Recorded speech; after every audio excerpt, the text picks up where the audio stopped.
Chapter 3 Legends of the Old Orchard. Outside of the orchard, the grass was only beginning to grow green, but here, sheltered by the spruce hedges from the uncertain winds and sloping to southern suns, it was already like a wonderful velvet carpet. The leaves on the trees were beginning to come out in woolly, grayish clusters, and there were purple penciled white violets at the base of the pulpit stone.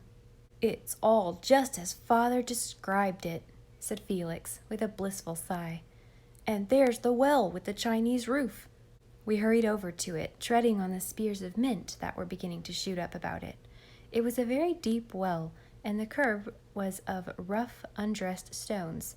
Over it, the queer pagoda-like roof, built by Uncle Stephen on his return from a voyage to China, was covered with yet leafless vines. "It's so pretty when the vines leaf out and hang down in long festoons," said the Story Girl. "The birds build their nests in it. A pair of wild canaries come here every summer, and ferns grow out between the stones of the well as far down as you can see. The water is lovely. Uncle Edward preached his finest sermon about the Bethlehem well, where David's soldiers went to get him water, and he illustrated it by describing his old well at the homestead, this very well, and how in foreign lands he had longed for its sparkling water. So you see, it is quite famous." "There's a cup just like the old one that used to be here in Father's time," exclaimed Felix, pointing to an old-fashioned shallow cup of clouded blue ware on a little shelf inside the curb. "It is the very same cup," said the Story Girl impressively. "Isn't it an amazing thing? That cup has been here for 40 years, and hundreds of people have drunk from it, and it has never been broken. Aunt Julia dropped it down the well once, but they fished it up, not hurt a bit except for that little nick in the rim. I think it is bound up with the fortunes of the King family, like the luck of Edenhall in Longfellow's poem. It is the last cup of Grandmother King's second best set. Her best set is still complete. Aunt Olivia has it. You must get her to show it to you. It's so pretty, with red berries all over it, and the funniest little pot-bellied cream jug. Aunt Olivia never uses it except on a family anniversary." We took a drink from the blue cup and then went to find our birthday trees. We were rather disappointed to find them quite large, sturdy ones. It seemed to us that they should still be in the sapling stage, corresponding to our boyhood. "Your apples are lovely to eat," the Story Girl said to me, "but Felix's are only good for pies. Those two big trees behind them are the twins' trees, my mother and Uncle Felix, you know. The apples are so dead sweet that nobody but us children and the French boys can eat them. And that tall, slender tree over there, with the branches all growing straight up, is a seedling that came up of itself, and nobody can eat its apples. They are so sour and bitter. Even the pigs won't eat them. Aunt Janet tried to make pies of them once, because she said she hated to see them going to waste. But she never tried again. She said it was better to waste apples alone than apples and sugar too. And then she tried giving them away to the French hired men, but they wouldn't even carry them home." The Story Girl's words fell on the morning air like pearls and diamonds. Even her prepositions and conjunctions had untold charm, hinting at mystery and laughter and magic bound up in everything she mentioned. Apple pies and sour seedlings and pigs became straightway invested with a glamour of romance. "I like to hear you talk," said Felix in his grave, stodgy way. "Everybody does," said the Story Girl coolly. "I'm glad you like the way I talk, but I want you to like me too, as well as you like Felicity and Cecily. Not better. I wanted that once, but I've got over it. I found out in Sunday school, the day the minister taught our class, that it was selfish, but I want you to like me as well." "Well, I will, for one," said Felix emphatically. I think he was remembering that Felicity had called him fat. Cecily now joined us. It appeared that it was Felicity's morning to help prepare breakfast, therefore she could not come. We all went to Uncle Stephen's walk. This was a double row of apple trees, running down the western side of the orchard. Uncle Stephen was the firstborn of Abraham and Elizabeth King. He had none of Grandfather's abiding love for woods and meadows and the kindly ways of the warm red earth. Grandmother King had been a ward, and in Uncle Stephen the blood of the seafaring race claimed its own. To sea he must go, despite the pleadings and tears of a reluctant mother. And it was from the sea he came to set out his avenue in the orchard with trees brought from a foreign land. Then he sailed away again, and the ship was never heard of more. The gray first came in grandmother's brown hair in those months of waiting. Then, for the first time, the orchard heard the sound of weeping and was consecrated by a sorrow. "When the blossoms come out, it's wonderful to walk here," said the Story Girl. "It's like a dream of fairyland, as if you were walking in a king's palace. The apples are delicious, and in winter it's a splendid place for coasting." From the walk we went to the pulpit stone, a huge gray boulder, as high as a man's head, in the southeastern corner. It was straight and smooth in front, but sloped down in natural steps behind, with a large midway on which one could stand. It had played an important part in the games of our uncles and aunts, being fortified castle, Indian ambush, throne, pulpit, or concert platform as occasion required.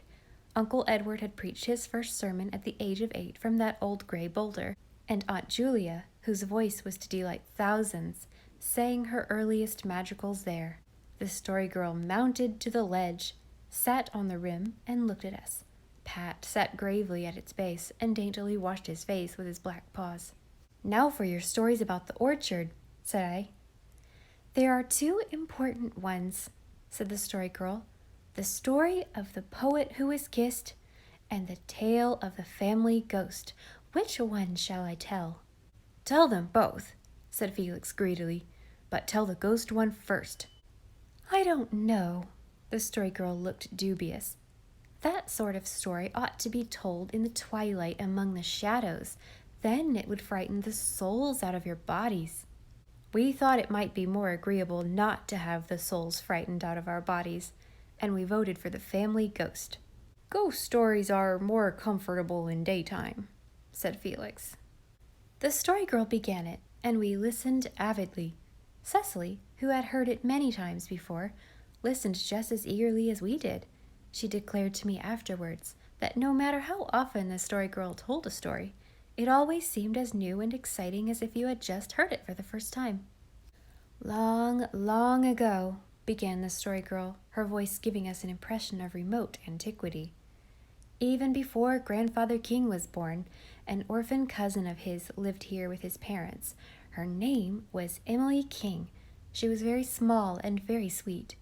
She had soft brown eyes that were too timid to look straight at anybody, like Cecily's there, and long, sleek brown curls, like mine, and she had a tiny birthmark, like a pink butterfly on one cheek, right here. Of course, there was no orchard here then. It was just a field. But there was a clump of white birches in it, right where that big, spreading tree of Uncle Alec's is now, and Emily liked to sit among the ferns under the birches and read or sew. She had a lover. His name was Malcolm Ward, and he was as handsome as a prince. She loved him with all her heart, and he loved her the same, but they had never spoken about it. They used to meet under the birches and talk about everything except love. One day, he had told her he was coming the next day to ask a very important question, and he wanted to find her under the birches when he came. Emily promised to meet him there. I am sure she stayed awake that night, thinking about it, and wondering what the important question would be, although she knew perfectly well I would have. And the next day she dressed herself beautifully in her best pale blue muslin, and sleeked her curls, and went smiling to the birches. And while she was waiting there, thinking such lovely thoughts, a neighbor's boy came running up, a boy who didn't know about her romance, and cried out that Malcolm Ward had been killed by his gun going off accidentally. Emily just put her hands to her heart, so, and fell, all white and broken among the ferns. And when she came back to life, she never cried or lamented. She was changed. She was never like herself again, and she was never contented unless she was dressed in her blue muslin and waiting under the birches. She got paler and paler every day, but the pink butterfly grew redder, until it just looked like a stain of blood on her white cheek. When the winter came, she died, but next spring, The Story Girl dropped her voice to a whisper that was as audible and thrilling as her louder tones. People began to tell that Emily was sometimes seen waiting under the birches still. Nobody knew just who told it at first, but more than one person saw her. Grandfather saw her when he was a little boy, and my mother saw her once. "Did you ever see her?" asked Felix skeptically.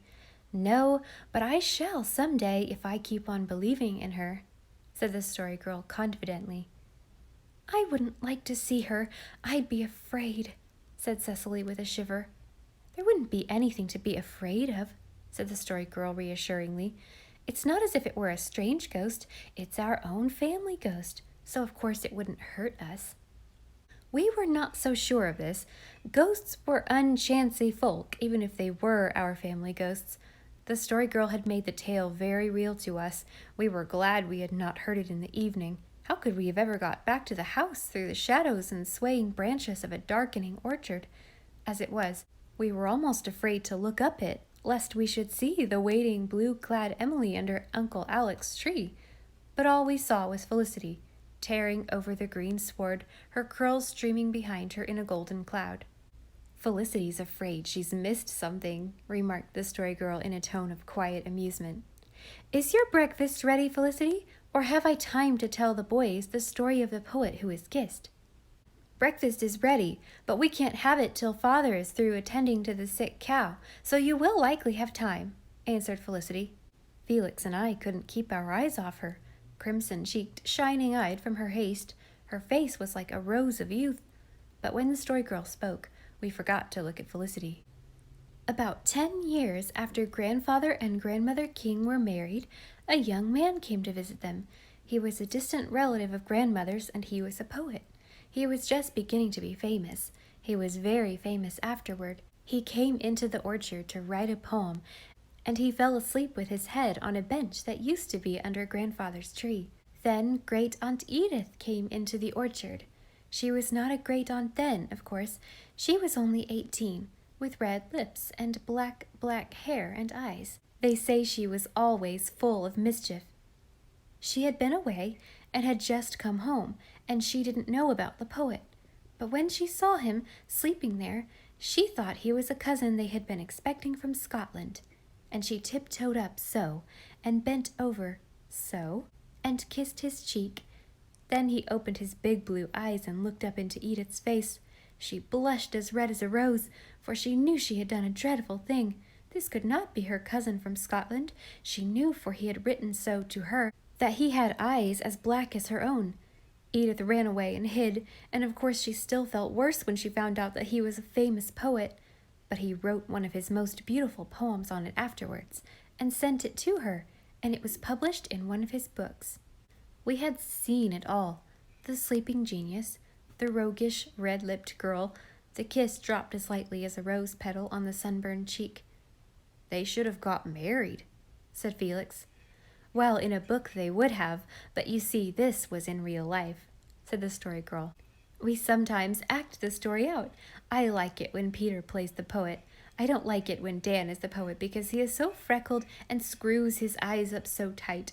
But you can hardly ever coax Peter to be the poet, except when Felicity is Edith, and Dan is so obliging that way." "What is Peter like?" I asked. "Peter is splendid. His mother lives on the Markdale Road and washes for a living. Peter's father ran away and left them when Peter was only 3 years old. He has never come back, and they don't know whether he is alive or dead. Isn't that a nice way to behave to your family? Peter has worked for his board ever since he was 6. Uncle Roger sends him to school and pays him wages in summer. We all like Peter except Felicity." "I like Peter well enough in his place," said Felicity primly, "but you make far too much of him, Mother says. He is only a hired boy, and he hasn't been well brought up, and hasn't much education. I don't think you should make such an equal of him as you do." Laughter rippled over the Story Girl's face as shadow waves go over ripe wheat before a wind.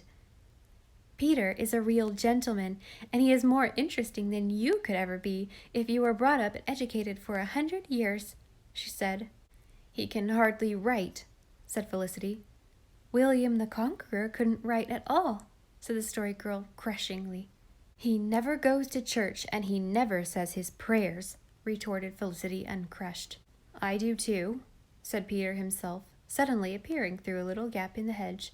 I say my prayers sometimes. This Peter was a slim, shapely fellow, with laughing black eyes and thick black curls. Early in the season as it was, he was barefooted. His attire consisted of a faded gingham shirt and a scanty pair of corduroy knickerbockers, but he wore it with such an unconscious air of purple and fine linen that he seemed to be much better dressed than he really was. You don't pray very often, insisted Felicity. Well, God will be all the more likely to listen to me if I don't pester him all the time, argued Peter. This was rank heresy to Felicity, but the Story Girl looked as if she thought there might be something in it. You never go to church anyhow, continued Felicity, determined not to be argued down. Well, I ain't going to church till I've made up my mind whether I'm going to be a Methodist or a Presbyterian. Aunt Jane was a Methodist. My mother ain't much of anything, but I mean to be something. It's more respectable to be a Methodist or a Presbyterian, or something, than not to be anything. When I've settled what I'm to be, I'm going to church, same as you. That's not the same as being born something, said Felicity loftily. I think it's a good deal better to pick your own religion than have to take it just because it was what your folks had, retorted Peter. Now, never mind quarreling, said Cecily. You leave Peter alone, Felicity. Peter, this is Beverly King, and this is Felix, and we're all going to be good friends and have a lovely summer together. Think of the games we can have. But if you go squabbling, you'll spoil it all. Peter, what are you going to do today? Harrow the wood field and dig your Aunt Olivia's flower beds. Aunt Olivia and I planted sweet peas yesterday, said the Story Girl, and I planted a little bed of my own. I am not going to dig them up this year to see if they have sprouted. It is bad for them. I shall try to cultivate patience, no matter how long they are coming up. I am going to help Mother plant the vegetable garden today, said Felicity. Oh, I never like the vegetable garden, said the Story Girl, except when I am hungry. Then I do like to go and look at the nice little rows of onions and beets. But I love a flower garden. I think I could be always good if I lived in a garden all the time. Adam and Eve lived in a garden all the time, said Felicity, and they were far from being always good. They mightn't have kept good as long as they did if they hadn't lived in a garden, said the Story Girl. We were now summoned to breakfast. Peter and the Story Girl slipped away through the gap, followed by Patty, and the rest of us walked up the orchard to the house. Well, what do you think of this Story Girl? Asked Felicity. She's just fine, said Felix enthusiastically. I never heard anything like her to tell stories. She can't cook, said Felicity, and she hasn't a good complexion. Mind you, she says she's going to be an actress when she grows up. Isn't that dreadful? We didn't exactly see why. Oh, because actresses are always wicked people, said Felicity in a shocked tone. But I dare say the Story Girl will go and be one just as soon as she can. Her father will back her up in it. He is an artist, you know. Evidently, Felicity thought artists and actresses and all such poor trash were members one of another. Aunt Olivia says the Story Girl is fascinating, said Cecily. The very adjective. Felix and I recognized its beautiful fitness at once. Yes, the Story Girl was fascinating, and that was the final word to be said on the subject. Dan did not come down until breakfast was half over, and Aunt Janet talked to him after a fashion which made us realize that it would be well to keep, as the piquant country phrase went, from the rough side of her tongue. But all things considered, we liked the prospect of our summer very much. Felicity to look at, the Story Girl to tell us tales of wonder, Cecily to admire us, Dan and Peter to play with. What more could reasonable fellows want?